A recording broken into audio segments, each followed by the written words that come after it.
Muy buenas tardes, compañeros, buenas tardes, buenos días, dependiendo de la hora que estén viendo mi exposición. Espero que se encuentren muy bien. Yo les voy a hablar de la etapa de juicio en su parte introductoria. De la clase de Derecho Procesal Penal, mi nombre es José Omar Hernández Alarcón.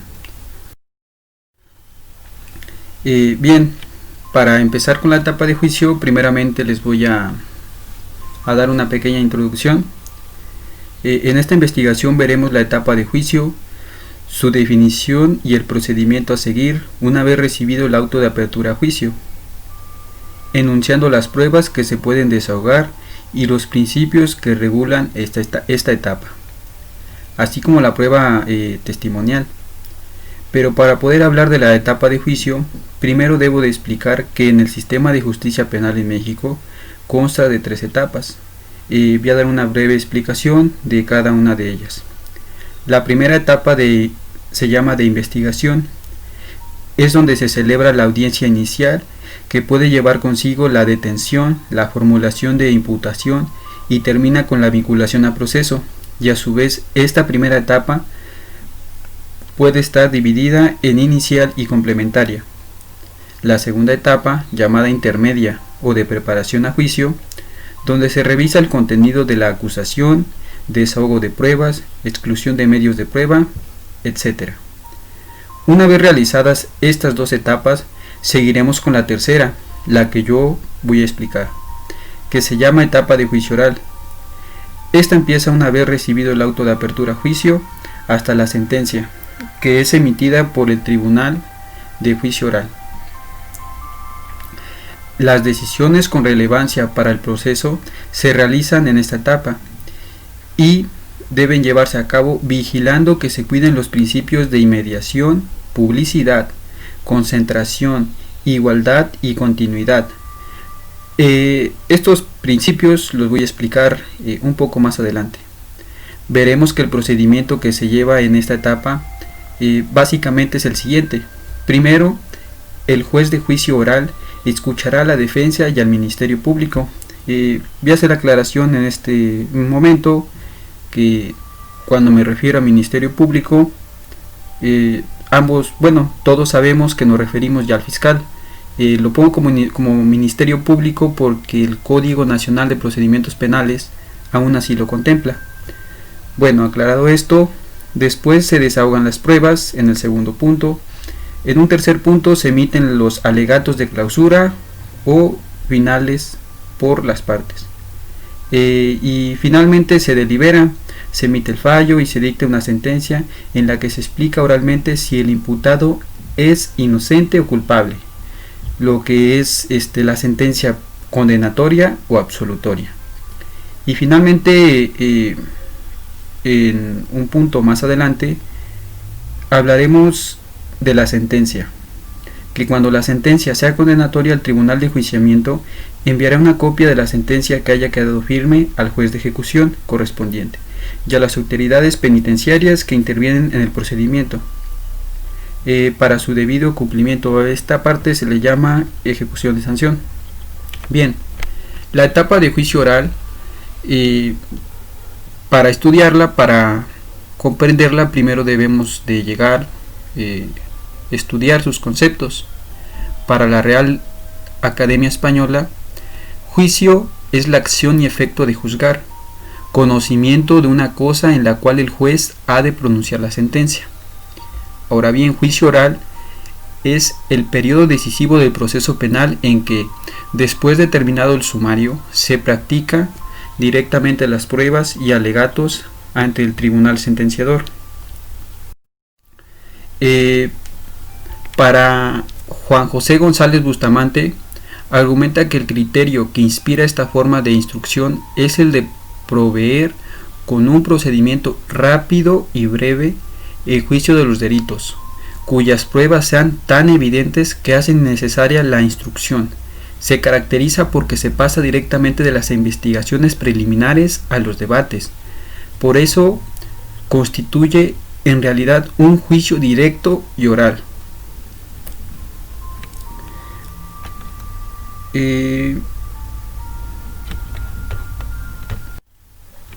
En el juicio oral se desarrollan todos los procedimientos penales en el que, una vez concluida la instrucción o investigación y la fase de acusación provisional, se practican las pruebas y efectúan las alegaciones o alegatos en presencia del juez o tribunal competente para dictar posteriormente la sentencia.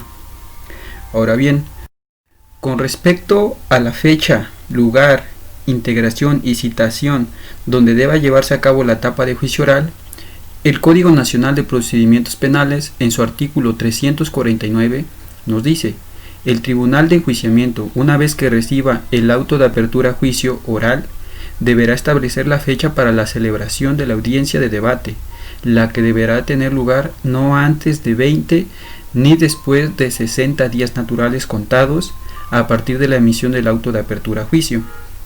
Se citará oportunamente a todas las partes para asistir al debate.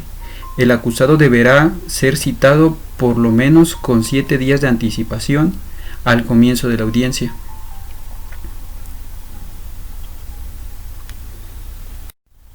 El artículo 350 habla de la prohibición de intervención. Cabe mencionar que los jueces que hayan intervenido en alguna etapa del procedimiento anterior a la audiencia de juicio no podrán fungir como tribunal de enjuiciamiento. Ahora veremos los principios en la etapa de juicio oral. El artículo 348 del Código Nacional de Procedimientos Penales dice: el juicio es la etapa de decisión de las cuestiones esenciales del proceso. Se realizará sobre la base de la acusación, en la que se deberá de asegurar la efectiva vigencia de los principios de inmediación, publicidad, concentración, igualdad, contradicción y continuidad. Dichos principios podemos encontrar y explicar a través del Código Penal, del Código Nacional de Procedimientos Penales. El artículo 9 del Código nos habla del principio de inmediación y nos dice: toda audiencia se desarrollará íntegramente en presencia del órgano jurisdiccional, así como de las partes que deban de intervenir en la misma, con las excepciones previstas en este Código. En ningún caso el órgano jurisdiccional podrá delegar en persona alguna la admisión, el desahogo o la valoración de las pruebas, ni la emisión ni la explicación de la sentencia respectiva. Esto quiere decir que el juez debe estar presente en la audiencia, y dicha presencia debe ser obviamente física y no remota, además de continua. Si el juez se ausenta o de plano no acude a la audiencia, todo lo actuado es nulo de pleno derecho. Ahora vamos con el principio de publicidad. El artículo 5 del Código Nacional de Procedimientos Penales nos menciona: las audiencias serán públicas con el fin de que a ellas accedan no solo las partes que intervienen en el procedimiento, sino también el público en general, con las excepciones previstas en este código. Es decir, el principio de publicidad contempla la posibilidad de que los actos procesales sean presenciados o conocidos incluso por quienes no participen en el proceso como partes, funcionarios o auxiliares. Desde luego que es en los procesos orales donde este principio puede alcanzar su máxima efectividad. Ahora bien, el principio de publicidad en el proceso penal nos dice que las partes o la publicidad interna significa que todo cuanto actúa el juez o tribunal y la parte adversa es conocido por la otra parte, y la publicidad general hace referencia al gran público no interesado directamente en el proceso. El principio de concentración, el artículo 8 nos dice: las audiencias se desarrollarán preferentemente en un mismo día o en días consecutivos hasta su conclusión en los términos previstos en este código, salvo los casos excepcionales establecidos en este ordenamiento. Asimismo, las partes podrán solicitar la acumulación de procesos distintos en aquellos supuestos previstos en este código. Este principio exige que las actuaciones procesales se realicen lo más próximas entre sí, a ser posible en un solo acto, y que la sentencia se dicte en un plazo lo más breve posible. El principio de igualdad en el artículo 11 nos dice que se garantizará a las partes en condiciones de igualdad el pleno e irrestricto ejercicio de los derechos previstos en la Constitución, los tratados y las leyes que de ellos emanen. La igualdad entre las partes, como un principio en el proceso penal, debe de entenderse como prerrogativas que deben usar los sujetos del procedimiento penal, el Ministerio Público, la víctima u ofendido, defensor y el imputado, con la finalidad de contar con las mismas oportunidades para aportar, ofrecer, materializar y desahogar las pruebas, y algo muy importante, para poderlas debatir e impugnarlas. Ahora el principio de contradicción en su artículo 6 del Código nos dice que las partes podrán conocer, controvertir o confrontar los medios de prueba, así como oponerse a las peticiones y alegatos de la otra parte, salvo lo previsto en este código.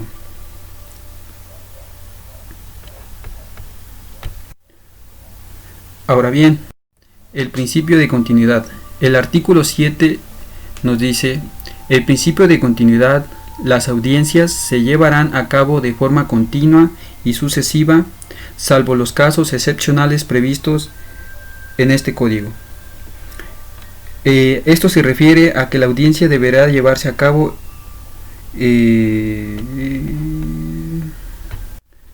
deberán llevarse a cabo en un solo día, y en caso de que esto no sea viable se podrá concluir los diversos actos procesales pendientes en el día siguiente o subsiguiente hábil.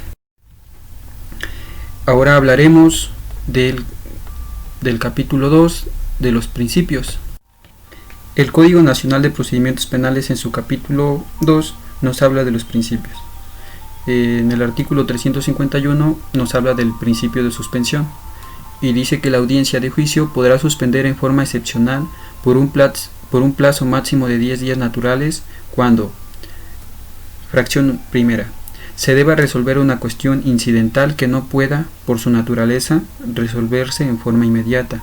Fracción 2, tenga que practicarse algún acto fuera de la sala de audiencia, incluso porque se tenga la noticia de un hecho inesperado que torne indispensable una investigación complementaria y no sea posible cumplir los actos en el intervalo de 2 sesiones. Fracción tercera, no comparezcan testigos, peritos e intérpretes, deba practicarse una nueva citación y sea imposible o inconveniente continuar el debate hasta que ellos comparezcan, incluso coactivamente por medio de la fuerza pública.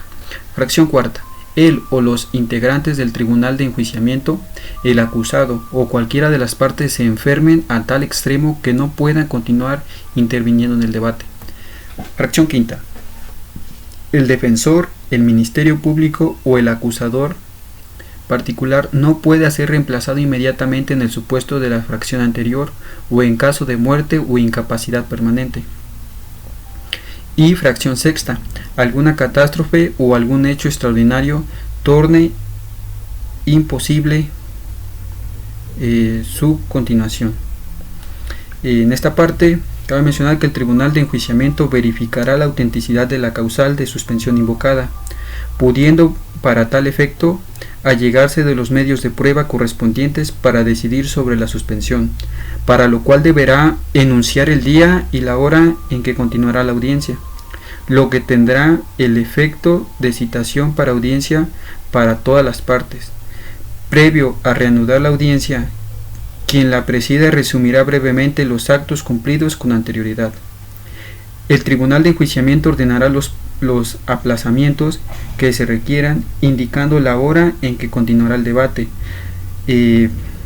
Hay que mencionar que no será considerado aplazamiento ni suspensión el descanso de fin de semana y los días inhábiles de acuerdo con la legislación aplicable. Ahora el principio de interrupción. En el artículo 352 del Código nos dice: si la audiencia de debate de juicio no se reanuda a más tardar el 11º día después de ordenada la suspensión y se considera interrumpido deberá ser reiniciado ante el tribunal de enjuiciamiento distinto y lo actuado será nulo. El artículo 353 nos habla del principio de motivación y dice: las decisiones del tribunal de enjuiciamiento, así como las de su presidente, serán verbales, con expresión de sus fundamentos y motivos, cuando el caso lo requiera, o las partes así lo soliciten, quedando todos notificados por su emisión. Ahora pasaremos al procedimiento en la etapa de juicio oral. El procedimiento que se lleva a cabo en esta etapa se puede explicar básicamente de la siguiente manera, en los siguientes puntos. Primero, una vez que es recibido el acto de apertura de audiencia del juicio oral, el juez señalará el objeto de juicio y los acuerdos probatorios. Por consiguiente, seguirán los alegatos de apertura, que serán formulados por el MP, que es el Ministerio Público, por el asesor de la víctima u ofendido y por el defensor del imputado. A estos les estaré llamando partes, para no estar repitiendo bastantes veces. Posteriormente viene el desahogo de medidas de prueba, que al igual que en los alegatos serán formulados por las partes. Una vez hecho esto, el juez declarará el cierre del periodo de desahogo de pruebas. Posteriormente se expondrán los alegatos de clausura de las partes. Cabe mencionar que puede haber réplicas en los alegatos. Pues las réplicas pueden ser hechas por el Ministerio Público, por la víctima u el ofendido y por el defensor del imputado o el imputado. Bueno, una vez hecho esto, el juez cierra el debate y decreta un receso. Una vez de vuelta del receso, se hará la deliberación del tribunal. Posteriormente, la decisión del fallo. Esta solamente podrá ser condenatorio, el fallo solamente podrá ser condenatorio o absolutorio. Una vez hecho esto, el juez señalará la fecha para la audiencia de individualización de las sanciones y reparación del daño. Llegada la fecha de la siguiente audiencia, el juez declarará abierta la audiencia y se expondrán los alegatos formulados por las partes. Se hará el desahogo de medios de prueba por las partes, se expondrán los alegatos de clausura, se hace la deliberación del fallo y fijación de penas y reparación del daño. Posteriormente se hará la redacción y explicación de la sentencia.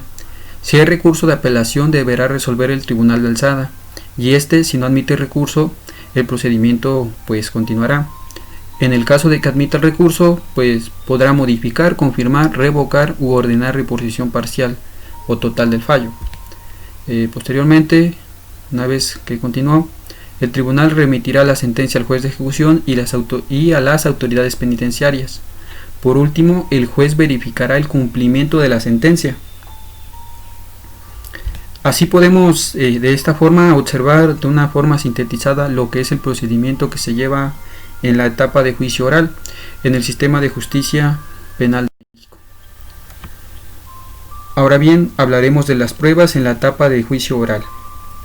El Código Nacional de Procedimientos Penales, en su capítulo 4, explica las disposiciones generales sobre las pruebas, y en el artículo 356 habla de la libertad probatoria y nos dice: todos los hechos y circunstancias aportados para la adecuada solución del caso sometido a juicio podrán ser probados por cualquier medio pertinente producido o incorporado de conformidad con este código. El artículo 357 dice: la legalidad de la prueba. La prueba no tendrá valor si ha sido obtenida por medio de actos violatorios de derechos fundamentales o si no fue incorporada al proceso conforme a las disposiciones de este código. El artículo 358 habla de la oportunidad para la recepción de la prueba. La prueba que hubiere de servir de base a la sentencia deberá desahogarse durante la audiencia de debate de juicio, salvo las excepciones expresamente previstas en este código. El artículo 359 nos habla de la valoración de la prueba. El tribunal de enjuiciamiento valorará la prueba de manera libre y lógica. Deberá hacer referencia en la motivación que realice de todas las pruebas desahogadas, incluso de aquellas que se hayan desestimado, indicando las razones que se tuvieron para hacerlo.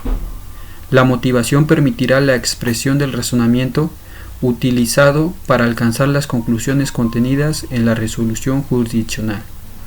Solo se podrá condenar al acusado si se llega a la convicción de su culpabilidad más allá de toda duda razonable, ya que en caso de que exista la duda razonable, el tribunal de enjuiciamiento absolverá al imputado. Ahora y por último, les hablaré un poco de la prueba testimonial. El artículo 360 nos habla del deber de testificar. Toda persona tendrá la obligación de concurrir al proceso cuando sea citado y de declarar la verdad de cuanto conozca y le sea preguntado. Asimismo, no deberá ocultar hechos, circunstancias o cualquier otra información que sea relevante para la solución de las controversias. Salvo disposición en contrario, el testigo no estará en la obligación de declarar sobre hechos por los que se le pueda fincar responsabilidad penal. El artículo 361 nos habla de la facultad de abstención. ¿Quiénes se podrán abstener de declarar? Los que se podrán abstener será el tutor, el curador, el pupilo, el cónyuge, concubina o concubinario, conviviente del imputado, la persona que hubiere vivido de forma permanente con el imputado durante por lo menos 2 años anteriores a los hechos, sus parientes por consanguinidad en línea recta, ascendente y descendente, hasta el 4º grado, y en la colateral por consanguinidad hasta el 2º grado, inclusive, salvo que fueran denunciantes. Deberá informarse a las personas mencionadas de la facultad de abstención antes de declarar, pero si aceptan rendir testimonio una vez informados de este derecho, no podrán negarse a contestar las preguntas formuladas posteriormente. El artículo 362 nos habla del deber de guardar secreto. ¿Quiénes tendrán este deber? Inadmisiblemente el testimonio de personas que, respecto del objeto de su declaración, tengan el deber de guardar secreto con motivo del conocimiento que tengan de los hechos en razón del oficio o profesión, tales como los ministros religiosos, abogados, visitadores de derechos humanos, médicos, psicólogos, farmacéuticos y enfermeros, así como los funcionarios públicos sobre información que no es susceptible de divulgación según las leyes de la materia. No obstante, estas personas no podrán negar su testimonio cuando sean liberadas por el interesado del deber de guardar su secreto. En caso de ser citadas, deberán comparecer y explicar el motivo del cual surge la obligación de guardar secreto y de abstenerse de declarar. El artículo 363 nos habla de la citación de testigos. Los testigos serán citados para su examinación en los casos de urgencia. Podrán ser citados por cualquier medio que garantice la recepción de la citación, de lo cual se deberá dejar constancia. El testigo podrá presentarse a declarar sin previa cita. Si el testigo reside en un lugar lejano al asiento del órgano judicial y carece de medios económicos para trasladarse, se dispondrá lo necesario para asegurar su comparecencia. Tratándose de testigos que sean servidores públicos, las dependencias en las que se desempeñen adoptarán los medios correspondientes para garantizar su comparecencia, en cuyo caso absorberá además los gastos que se generen. El artículo 364 habla de la comparecencia obligatoria de testigos. Si el testigo debidamente citado no se presentara a la citación o haya temor fundado de que se ausente o se oculte, se le hará comparecer en este acto por medio de la fuerza pública, sin necesidad de agotar ningún otro medio de apremio. Las autoridades están obligadas a auxiliar oportuna y deliberadamente al tribunal para garantizar la comparecencia obligatoria de los testigos. El órgano jurisdiccional podrá emplear contra las autoridades los medios de apremio que le establece este código en caso de incumplimiento o retardo a sus determinaciones. El artículo 365 nos habla de las excepciones a la obligación de comparecencia. No estarán obligados a comparecer en términos previstos en los artículos anteriores y podrán declarar en la forma señalada para los testimonios especiales los siguientes. Fracción 1. Respecto de los servidores públicos federales, el presidente de la República, los secretarios del Estado de la Federación, el Procurador General de la República, el Ministro de la Suprema Corte de Justicia de la Nación y los diputados y senadores del Congreso de la Unión, los magistrados del Tribunal Electoral del Poder Judicial de la Federación y los consejeros del Instituto Electoral. Fracción 2. Respecto de los servidores públicos estatales, el gobernador, los secretarios de Estado, el Procurador General de Justicia o su equivalente, los diputados de los congresos locales e integrantes de la Asamblea Legislativa del Distrito Federal, los magistrados del Tribunal Superior de Justicia y del Tribunal Estatal Electoral y los consejeros del Instituto Electoral Estatal. Fracción 3. Los extranjeros que gozaran en el país de inmunidad diplomática de conformidad con los tratados sobre la materia. Y fracción 4. Los que por enfermedad grave u otro impedimento calificado por el órgano jurisdiccional estén imposibilitados de hacerlo.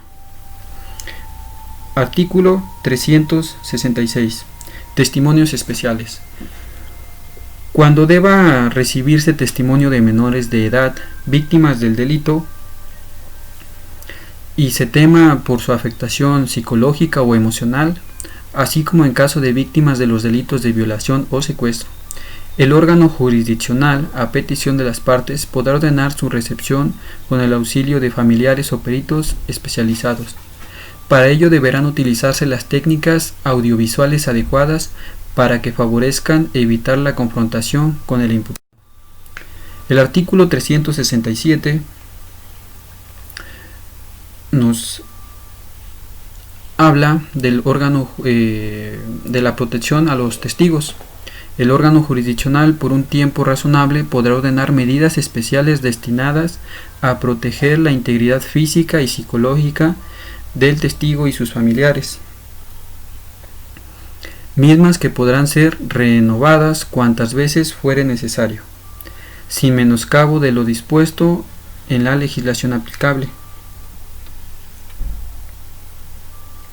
De igual forma, el Ministerio Público o la autoridad que corresponda adoptarán las medidas que fueren procedentes para conferir la debida protección a víctimas, ofendidos, testigos, antes o después de presentadas sus declaraciones, y a sus familiares y en general a todos los sujetos que intervengan en el procedimiento, sin menoscabo de lo dispuesto en la legislación aplicable.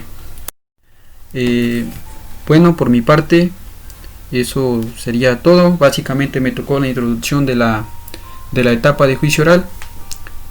Posteriormente, mis demás compañeros continuarán con este tema.